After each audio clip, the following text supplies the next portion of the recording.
இன்றைக்கி நம்ம அழகான ராமாயண கதை ஒன்று பார்க்க போகிறோம். சீதையை கண்டேன் அப்படின்னு சொல்லிட்டு சூடாமணியோட அனுமன் வந்தார் இல்லையா? இலங்கையில் சீதை இருப்பதை உறுதிப்படுத்தி ராமர்கிட்ட சொன்னார். அதை கண்டதும் சீதையை கண்டது போல மகிழ்ந்தார் ராமர். ஆனால் சீதையை மீட்கும் முயற்சியில் 14 ஆண்டுகளுக்கும் மேலாக இன்னும் நமக்கு நீடிக்குமோ அப்படிங்கிற எண்ணம் அவருக்கு இருந்தது.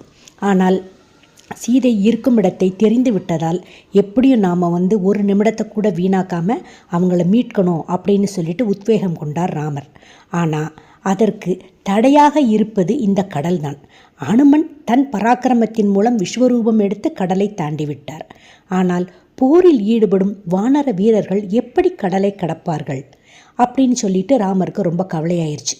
நீண்ட பாலம் அமைப்பது தான் ஒரே வழி. ஆனால் பாலத்தை கட்ட எத்தனை நாட்கள் ஆகும் அப்படிங்கிற கேள்வி